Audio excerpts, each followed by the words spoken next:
Mateus capítulo 1. Nós vamos ler do versículo 18 e vamos entrar pelo capítulo 2 e caminhar um pouquinho no capítulo 2 de Mateus. Mateus capítulo 1, versículo 18. Ora, o nascimento de Jesus Cristo foi assim. Estando Maria, sua mãe, desposada com José, sem que tivessem antes coabitado, achou-se grávida pelo Espírito Santo. Mas José, seu esposo, sendo justo e não a querendo infamar, resolveu deixá-la secretamente. Enquanto ponderava nessas coisas, eis que lhe apareceu em sonho um anjo do Senhor, dizendo: José, filho de Davi, não temas receber Maria, tua mulher, porque o que nela foi gerado é do Espírito Santo. Ela dará à luz um filho, e lhe porás o nome de Jesus, porque ele salvará o seu povo dos pecados deles. Ora, tudo isso aconteceu para que se cumprisse o que fora dito pelo Senhor, por intermédio do profeta. Eis que a virgem conceberá e dará à luz um filho, e ele será chamado pelo nome de Emanuel, que quer dizer Deus conosco. Despertado José do sono, fez como lhe ordenara o anjo do Senhor e recebeu sua mulher. Contudo, não a conheceu, enquanto ela não deu à luz um filho, a quem pôs o nome de Jesus. Tendo Jesus nascido em Belém da Judéia, em dias do rei Herodes, eis que vieram os magos do Oriente de Jerusalém e perguntavam: onde está o recém-nascido rei dos judeus? Porque vimos a sua estrela no Oriente e viemos para adorá-lo. Tendo ouvido isso, alarmou-se o rei Herodes e com ele toda Jerusalém. Então, convocando todos os principais sacerdotes e escribas do povo, indagava deles onde o Cristo deveria nascer. Em Belém da Judéia, responderam eles, porque assim está escrito por intermédio do profeta. E tu, Belém, terra de Judá, não és de modo algum a menor entre as principais de Judá, porque de ti sairá o guia que há de apacentar o meu povo Israel. Com isto, Herodes, tendo chamado secretamente os magos, inquiriu deles com precisão quanto ao tempo em que a estrela aparecera. E enviando-os a Belém, disse-lhes: ide informar-vos cuidadosamente a respeito do menino. E quando o tiverdes encontrado, avisai-me para eu também ir adorá-lo. Depois de ouvirem o rei, partiram, e eis que a estrela que viram no oriente os precedia, até que chegando parou onde estava o menino. E vindo eles a estrela, alegraram-se com grande e intenso júbilo. Entrando na casa, viram o menino com Maria, sua mãe. Prostrando-se, o adoraram, e abrindo seus tesouros, entregaram-lhe suas ofertas: ouro, incenso e mirra. Sendo por divina advertência prevenidos em sonho, para não voltarem à presença de Herodes, regressaram por outro caminho à sua terra. Tendo eles partido, eis que apareceu um anjo do Senhor a José em sonho e disse-lhe: dispõe-te, toma o menino e sua mãe, foge para o Egito e permanece lá até que eu te avise, porque Herodes há de procurar o menino para o matar. Dispondo-se ele, tomou de noite o menino e sua mãe partiu para o Egito. E lá ficou até a morte de Herodes, para que se cumprisse o que fora dito pelo Senhor por intermédio do profeta: do Egito chamei o meu filho. Até esse texto das Sagradas Escrituras. Meus queridos irmãos, no período do Natal, uma das coisas que a gente precisa entender de uma forma muito clara é que o Deus das Escrituras Sagradas, o Deus judaico-cristão, o Deus que nós adoramos, o Deus Pai, Filho, Espírito Santo, ele tem uma característica muito peculiar. Ele é um Deus que quer falar. Ele nos deixou as Sagradas Escrituras porque ele deseja comunicar. Ele deseja que nós aprendamos dele aquilo que ele quer falar de si mesmo. Nós não temos na teologia cristã evangélica, nós não temos possibilidade nenhuma de fazermos reflexões sobre Deus, a menos que este Deus, que é inteiramente diferente, decida por si mesmo falar de si. É por isso que Jesus, quando pergunta aos seus discípulos: quem dizem ser o povo ser o Filho do Homem? E quando os discípulos começaram a responder, e Pedro disse: tu és o Cristo, o Filho do Deus vivo, Jesus olhou para ele e disse: bem-aventurado és, Simão Barjonas, porque não foi carne nem sangue quem tu revelou, mas meu Pai que está nos céus. Deus quer se revelar, Deus deseja comunicar. Por isso Deus, o Deus da palavra de Deus, é um Deus que se comunica. Quando nós abrimos a Bíblia, nós estamos ouvindo a Deus, aprendendo de Deus, tentando entender um pouco os propósitos dEle, o chamado dEle, quem é Ele e o que Ele espera de nós. Ao abrirmos a palavra de Deus, nós queremos encontrar sabedoria para viver nessa terra, mas também queremos encontrar esperança de um Deus que decide largar a sua glória no seu Filho amado e vir e habitar entre nós. Então, uma das primeiras coisas que nós precisamos entender quando começamos o discipulado cristão é que o nosso Deus, o Deus das Escrituras Sagradas, é um Deus que quer falar. E Ele tem falado. Atos capítulo 14, versículo 17, diz que Ele nunca deixou de dar testemunho de si mesmo, dando-nos sempre estações frutíferas e enchendo o nosso coração de fartura e de alegria. Deus nunca deixou de dar testemunho de si mesmo. O nosso Deus, o Deus das Escrituras Sagradas, é um Deus que fala. E eu gosto muito da paráfrase que o reverendo Wilson de Souza, da 8ª Igreja, costumava usar quando algumas pessoas questionavam as Escrituras Sagradas.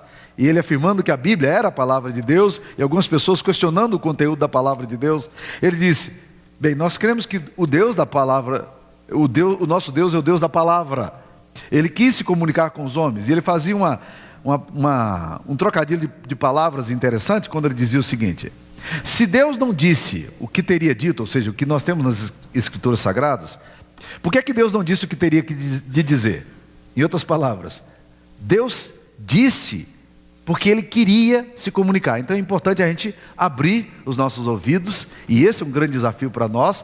O salmista no Salmo 40 fala que Deus abriu ouvidos, que Deus não estava interessado em sacrifícios de animais, mas que Deus abriu os ouvidos dele para que ouvisse a palavra. E é curioso porque originalmente a ideia que ele traz é que Deus cavou ouvidos nele. Curiosíssima essa expressão. É como se alguém pegasse numa rocha dura e fosse lá e cavasse com a picareta para que aí pudesse ouvir. O fato é que o grande problema da gente é que a gente não ouve a Deus. Esse texto é um texto particular, porque é um texto que está chegando o Natal, está nos falando do Natal, mas é um texto que nos mostra que nas Escrituras Sagradas Deus vai usar, e só nesse texto aqui a gente vai perceber várias coisas, que na história Deus tem usado. Deus tem vozes misteriosas, e Ele misteriosamente tem falado de muitas formas, e eu quero considerar algumas dessas formas, porque o Natal, nesse texto aqui, nos leva a pensar sobre essas formas misteriosas que Deus quer falar, e é o que nós queremos estudar aqui hoje. Primeira coisa que me chama a atenção, meus queridos, é que Deus misteriosamente tem falado por meio da criação dele. E é curioso que os primeiros homens, fora daquele quadro íntimo ali, de José, Maria, Isabel, que ouvem falar do nascimento de Jesus, os primeiros homens que ouvem falar do nascimento de Jesus não são bem os religiosos. Não eram os pastores, sacerdotes, não eram os escribas, os fariseus religiosos, mas Deus vai falar de forma misteriosa para um grupo de magos, que a gente diz que são 3 reis, e a Bíblia não diz nem que eram 3 e nem diz que eram reis. A Bíblia fala que eram magos. Vieram os magos do Oriente, nós inferimos que eram 3 por causa dos 3 presentes que foram entregues: ouro, incenso e mirra, mas a Bíblia não diz que eram 3. A Bíblia diz apenas que eles trouxeram presentes. Mas presta atenção em 2 formas aqui curiosas que Deus fala. Primeiro, Deus fala por meio da estrela, porque o que eles veem é uma estrela.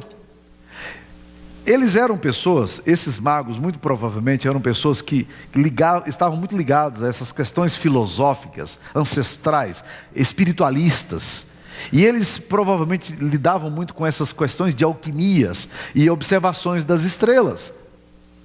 Parece-nos o texto nos sugerir que um dia eles perceberam que alguma coisa absolutamente misteriosa estava se dando no céu, uma manifestação de corpos celestiais, e essa estrela os atrai, e eles saem de uma distância de mais ou menos 1.600 quilômetros, que é a distância que fica da Babilônia, ou do Oriente, de onde eles vêm, até a terra onde Jesus havia nascido. 1.600 quilômetros, no meio do deserto, meus queridos irmãos, é uma caminhada para 45 dias a 60 dias, assim se tudo estiver correndo bem. Portanto, a estrela comunica-lhes alguma coisa de sobrenatural muito antes do nascimento de Jesus. Quando eles chegam, Jesus já tinha nascido. A palavra de Deus nos ensina que Deus fala por meio da sua criação. Num dos famosos sermões do padre Antônio Vieira, chamado Sermão da 60ª, ele faz uma pergunta incisiva: qual foi o primeiro pregador da história? E depois de alguma apreensão na sua palavra, ele afirma: o primeiro pregador da história foi a criação. Porque a Bíblia nos diz no Salmo 19 que os céus proclamam a glória de Deus e o firmamento anuncia as obras de suas mãos. Um dia discursa a outro dia, ou seja, os céus estão sempre discursando, falando da beleza de Deus. E é importantíssimo que nós aprendamos a discernir Deus na natureza que Ele criou. Por quê? O apóstolo Paulo, na primeira carta aos Coríntios, ele nos fala que os atributos invisíveis de Deus, assim como a sua divindade e o seu eterno poder, são claramente percebidos por meio das coisas que foram criadas. E o texto lá está dizendo que alguns homens pegaram a verdade de Deus e transformaram essa verdade de Deus, adulteraram a verdade de Deus. E ele está dizendo: esses homens serão indesculpáveis aos olhos de Deus. Eles não terão defesas, porque Deus se revelou por meio das coisas que foram criadas, inclusive o seu eterno poder, como a sua divindade, claramente tem sido anunciada desde o princípio do mundo. Quando nós chegarmos diante de Deus, nós nunca seremos desculpados usando um argumento filosófico, dizendo: eu nunca vi o Senhor lá, eu nunca percebi que o Senhor existia, mas eu fui capaz de discernir a tua presença, porque as coisas que Deus criou claramente revelam a Deus. Os céus proclamam a glória de Deus. E aqui nós vemos, meus queridos irmãos, Deus usando de forma misteriosa uma estrela. Deus usa os para que desperte naqueles homens que tinham essa índole espiritualista e esotérica, para eles discernirem, e alguma coisa como um spark, como uma pequena fagulha, pudesse vir na alma deles e despertasse o coração deles para uma percepção de algo sobrenatural. Então, uma das vozes misteriosas que nós vemos aqui no Natal é a voz misteriosa da natureza de Deus. A segunda voz misteriosa que nós vemos aqui é o fato de que Deus decide usar pessoas que não fazem parte de um círculo bíblico, teologicamente correto, para revelar a sua vontade. É curioso porque entre Jerusalém e Belém são apenas 12 quilômetros. 12 quilômetros. Mas aqueles magos andam 1.600 quilômetros para chegar ali em Jerusalém, onde os homens estão estudando a palavra de Deus, porque eles vão consultar os escribas, e os escribas sabem, porque existe uma profecia lá em Miqueias que diz no capítulo 5, versículo 2, que em Belém da Judéia haveria de nascer o Messias. E quando eles perguntam aos escribas, que sabem tudo da Bíblia, onde está o recém-nascido rei dos judeus, os escribas respondem na ponta da língua: em Belém da Judéia que vai nascer o Messias. E aí, o que acontece? Os magos disseram: nós vimos sua estrela no Oriente e viemos adorá-lo. Os magos, ouvindo isso, eles são atraídos a Belém. Os escribas, ouvindo isso, sabe o que eles fazem? Nada. Eles continuam no mesmo lugar, porque a verdade do Evangelho, a mensagem de Deus, já não toca a vida deles. Esse é um grande perigo de qualquer pessoa religiosa. Esse é o grande perigo de pastores, de seminaristas, de líderes religiosos, de membros de igreja acostumados à palavra de Deus, que sabem tudo na ponta da língua, mas que quando a verdade de Deus tem que ser aplicada à sua realidade pessoal e diária, eles não sabem o que fazer com ela. Então, outra voz misteriosa de Deus é que Deus fala a místicos e usa esses místicos para comunicar o seu projeto. Isso nos surpreende, aqui na Bíblia é uma voz misteriosa de Deus. Por que Deus escolhe homens como esses homens? Esses magos, esses alquimistas, esses leitores de livros mágicos que estão tentando descobrir a pedra filosofal. Deus se comunica. Deus está falando e nós precisamos aprender a ouvi-lo. Terceira coisa que nos surpreende aqui nesse texto é que Deus fala por meio de sonhos. Olha aqui no capítulo 1, versículo 20, Deus fala. Capítulo 2, versículo 12, Deus fala por meio de sonho. Capítulo 2, versículo 13, Deus fala por meio de sonho. Deixa eu dizer uma coisa para vocês. Até hoje Deus fala por meio de sonhos. Muitos muçulmanos estão hoje crendo no Evangelho porque eles estão ouvindo, tendo sonhos com Jesus. O pastor Osni Ferreira, que esteve recentemente nos dando testemunho do ministério dele, de levar a Bíblia para países fechados, estava dizendo de uma forma muito interessante que muitas vezes islâmicos se convertem sozinhos, porque ninguém pode pregar para eles através de sonhos, porque na visão muçulmana, quando uma pessoa tem um sonho, eles consideram isso como uma comunicação direta de Deus para eles. O problema é discernir, os missionários que estão ali nesses países que não podem pregar o Evangelho, a questão é discernir quem é espia, que vem com esse discurso para prender os pastores e missionários, ou quem de fato está tendo experiência com Deus, para eles saberem de fato Deus se comunicou a essa pessoa.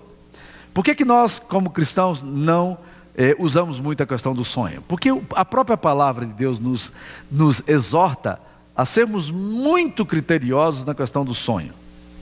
Sonhos de barriga cheia, que tomam ares de profecia, são uma desgraça nos meios evangélicos e cristãos. A palavra de Deus nos diz em Jeremias capítulo 23, que Deus fala ao povo dele dizendo: o que tem esses profetas que eu nunca mandei ir, e eles falam as palavras do seu próprio coração, dizendo: sonhei, sonhei. E Deus pergunta: eu nunca falei para esses homens, mas eles falam o engano do seu próprio coração para corromper as pessoas. Esses profetas não foram chamados por mim. O perigo do sonho é quando o sonho se torna esse meio em que as pessoas querem ficar o tempo todinho sonhando. Aí sonhos de barriga cheia se confundem com sonhos espirituais, aí vira um transtorno. Por essa razão, nós ouvimos a palavra de Deus e não nos orientamos por sonho. Mas é bom lembrar que Deus falou por meio de sonhos, e Deus tem falado ainda hoje por meio de sonhos. E muitas pessoas têm sido transformadas na sua história por causa de sonhos estranhos, que Deus usa na sua infinita misericórdia para comunicar verdades que trazem salvação. Quarta coisa que Deus usa aqui, outra voz misteriosa que aparece aqui nesse texto, é a voz misteriosa da palavra de Deus. Porque olha o que o texto nos fala. Se você é um bom observador das Escrituras, nesses textos que nós lemos aqui, você pode riscar, se você tem o hábito de fazer isso, quantas vezes o texto vai dizer: ora, tudo isso aconteceu para que, olha aí no versículo 22, para que se cumprisse o que fora dito pelo Senhor por intermédio do profeta. Olha que quando você vai um pouquinho mais, você vai encontrar outro texto dizendo aqui no capítulo 2, versículo 6. Em Belém da Judéia, responderam eles, porque assim está escrito por intermédio do profeta. E tu, Belém, terra de Judá. Ou seja, eles estão voltando para a palavra de Deus, para as profecias. Olha o que acontece no capítulo 2, versículo 15. E ficou lá até a morte de Herodes, para que se cumprisse o que fora dito pelo Senhor por intermédio do profeta. Eu digo isso, que são vozes misteriosas de Deus, porque Deus está falando. Deus está falando o tempo todo, por meio da sua palavra. Para vocês terem uma ideia de quantas vezes Deus quis lembrar o povo. Os estudiosos da Bíblia afirmam que existem 600 profecias do Antigo Testamento que se cumprem no Novo Testamento. A maioria dessas profecias relacionadas à figura de Jesus e ao seu ministério. Portanto, vozes misteriosas. Deus tem usado homens na sua história. Nós cremos que Deus se revelou. Deus revelou a sua verdade, o seu projeto, o seu plano, através de homens. O apóstolo Pedro nos instrui pelo Espírito Santo o seguinte: nenhuma profecia da Bíblia provém de particular elucidação. Porque nunca, jamais, qualquer profecia foi dada por vontade humana. Entretanto, homens santos, movidos pelo Espírito Santo, falaram da parte de Deus, segundo a epístola de Pedro, capítulo 1, versículo 20 e versículo 21. Portanto, Deus tem falado nas Escrituras Sagradas, através dos homens que Ele mesmo levanta para falar. O texto também da palavra de Deus, meus queridos irmãos, vai nos dizer aqui, que Deus fala por meio do seu Filho amado. A grande revelação que nós temos nas Escrituras Sagradas é a revelação final e conclusiva em Cristo. O autor aos Hebreus capítulo 1, ele diz o seguinte: tendo Deus outrora falado, muitas vezes, de muitas maneiras, aos pais pelos profetas, nos últimos dias nos falou por meio do seu Filho, a quem constituiu herdeiro de todas as coisas. Ele é a expressão exata do ser de Deus. Nele reside toda a plenitude de Deus. Jesus uma vez estava falando do seu ministério, e Filipe, um dos discípulos, parece que não tinha entendido muito bem isso, e ele disse: Senhor, mostra-nos o Pai. Isso é bastante para nós. E Jesus olha para Filipe como que censurando-o e diz: Filipe, há tanto tempo estou convosco e não me tens conhecido? Quem vê a mim, vê o Pai. Como dizes tu, mostra-nos o Pai? Ele é a expressão exata do ser de Deus. Ele afirma claramente de que ele e o Pai eram uma única pessoa, indivisível, inseparável. Quando nós ouvimos a Jesus, Jesus é a palavra de Deus encarnada. E toda a revelação de Deus se conclui em Cristo Jesus. Todas as profecias se dirigem em Jesus e se locupletam em Cristo. Em Cristo todas as coisas se tornam claras, porque até então nós ouvimos profetas dizendo, mas agora Jesus Cristo vem e Ele diz que traz as verdades dos céus até nós, para que nós a entendamos. Deus tem falado muitas vezes e de muitas maneiras. Alguns anos atrás, eu li a história fantástica de uma pessoa que eu conheci pessoalmente. Eu não sabia de tudo isso que tinha acontecido na vida dela. Esse homem eu conheci na igreja presbiteriana de Gurupi, o Senhor Benigno. O Senhor Benigno era um homem muito simples. Ele era dono de um lugar onde se fabricava tijolos. E esse homem se converteu a Cristo de uma forma muito estranha. O reverendo Paul Long, que alguns de vocês aqui mais antigos já ouviram falar, ou quem sabe caminharam com ele aqui, porque ele plantou igrejas nessa região e no norte de Goiás, do estado de Tocantins. Foi uma bênção de Deus aqui nessa região toda, levantando recursos, plantando novas igrejas, investindo em evangelistas e pastores. Reverendo Paul Long narra essa história num livro dele chamado O Homem do Chapéu de Couro.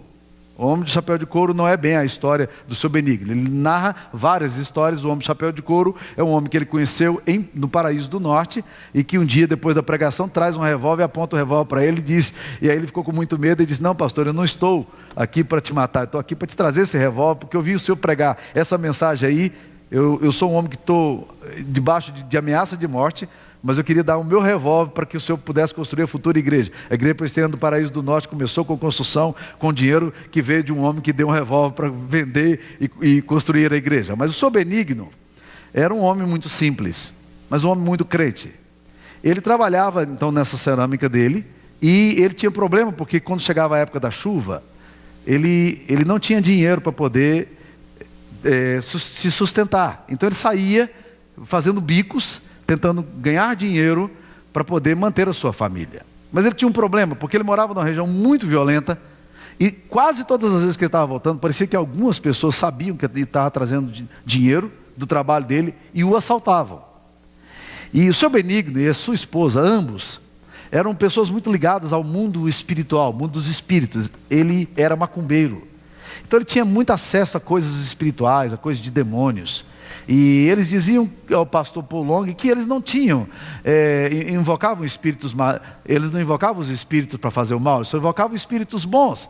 Mas o fato é que cada vez mais a vida deles se tornava mais escravizadas por esses espíritos malignos. Quando o reverendo Paul Long chegou ali para pregar naquela cidade, o Benigno e a sua esposa, Dona Marta, ficaram ironizando do sermão dele o tempo todo. Mas no dia seguinte, por alguma razão misteriosa, atração de Deus, chamado de Deus, eles foram pregar no local onde eles fariam a futura igreja de Gurupi. E quem estava lá? O seu Benigno e a sua esposa. E quem pregou naquela noite foi o pastor Patrício Lili, que alguns de vocês também o conheceram, missionário e indígena. E esse homem então estava pregando o evangelho, e no meio da pregação, o tempo todo, aqueles dois ficavam rindo e zombando do que estava acontecendo. No final, o reverendo Paul Long perguntou ao pastor Patrício Lili, que tinha mais experiência no mundo espiritual, disse: por que eles estão rindo daquilo que a gente está pregando? Ele disse: não, porque eles estão dominados por espíritos malignos. E eles não querem que a palavra de Deus chegue no coração das pessoas. Eles estão escravizados, e eles só vão ser libertos se o Espírito de Deus tocar na vida deles e tirar esse espírito maligno. E aí então o reverendo Paul Long chamou os dois, perguntando se eles gostariam de fazer uma oração. E curiosamente, quando eles chamaram, a mulher do seu Benigno saiu no meio da multidão, empurrando todo mundo, e o Benigno se aproximou da frente do púlpito para receber a oração. A mulher dele, quando estava saindo, gritou para ele desesperadamente, dizendo: Benigno, você está ficando louco? Você vai ficar aí para esses homens orarem com você? E o fato foi de que o seu Benigno orou naquele dia, e a partir de então o seu Benigno começou a se aproximar de Deus. Foi um tempo de muita luta espiritual, muitos espíritos malignos dominando a vida do seu Benigno, Dona Marta, mas eles foram entendendo o evangelho, se aproximando do evangelho, e finalmente se tornaram crentes, assumiram a fé em Cristo, batizaram. Um dia, Paul Long registra no livro dele que ele chegou sob Benigno, que se tornou posteriormente um comportor. Ele pegava a Bíblia e levava para o interior todos os meses em que ele não podia trabalhar. Ele pegava Bíblias e porções da Bíblia e saía evangelizando as fazendas, e levando porções das Escrituras Sagradas, Novos Testamentos, e dando para as pessoas daquela região.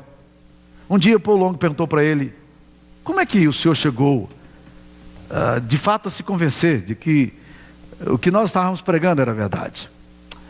Ele disse: pastor, quando comecei a minha vida cristã, eu estava vivendo um momento muito difícil, porque eu estava muito escravizado a esses espíritos malignos. Além de tudo, eu sofria muito na mão desses homens maus, porque eu chegava com meu dinheirinho e eles roubavam, eles me assaltavam. E eu então resolvi fazer uma macumba para eles. Eu queria que um espírito maligno fizesse mal para eles. E a minha macumba não funcionou. Eu fiquei muito frustrado. Então eu invoquei um espírito maligno e perguntei para ele por que não estava funcionando. Ele disse: você não está funcionando porque você não tem poder para isso.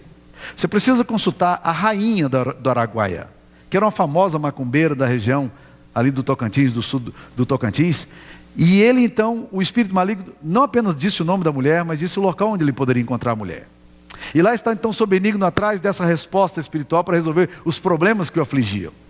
No meio desse processo de conversão todo, o seu Benigno anda 3 dias a pé para encontrar essa mulher. E quando ele chega na porta da casa dessa mulher, essa mulher mal abre a porta, ela diz: pode entrar, Benigno, estou te esperando.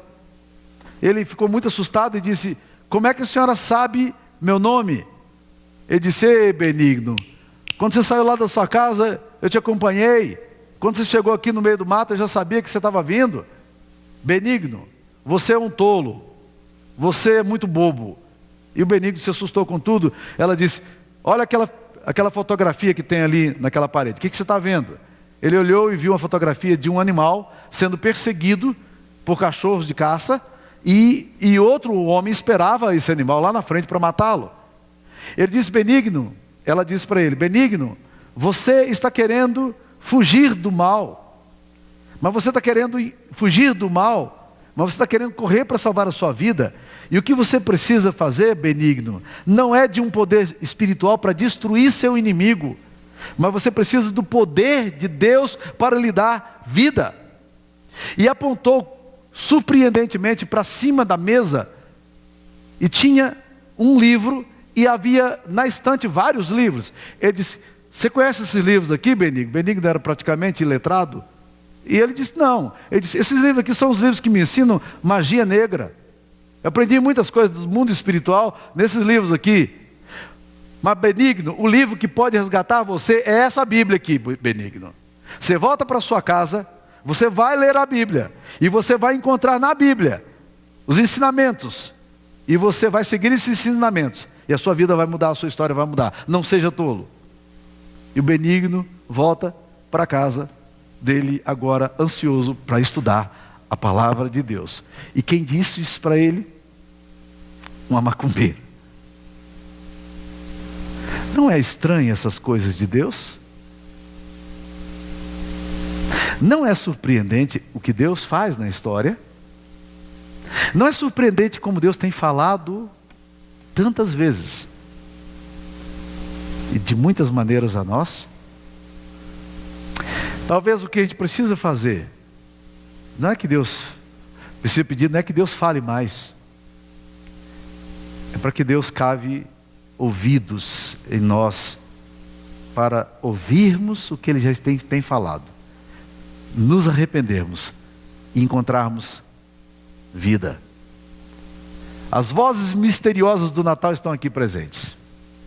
As vozes misteriosas do Natal estão aqui entre nós. Deus nunca deixou de dar testemunho de si mesmo. Essa é a palavra de Deus. Atos capítulo 14, versículo 17. Nunca deixou de dar testemunho de si mesmo. O nosso Deus não é um Deus que falou e parou de falar. O nosso Deus é um Deus que falou e continua falando. E é por isso que a palavra de Deus diz hoje: se ouvirdes a sua voz, não endureçais os vossos corações como vossos pais. Hoje, se ouvirdes a sua voz, não endureçais o vosso coração. Essa é a palavra de Deus para nós nessa noite. Esse é o chamado de Deus para a nossa vida aqui nesse culto.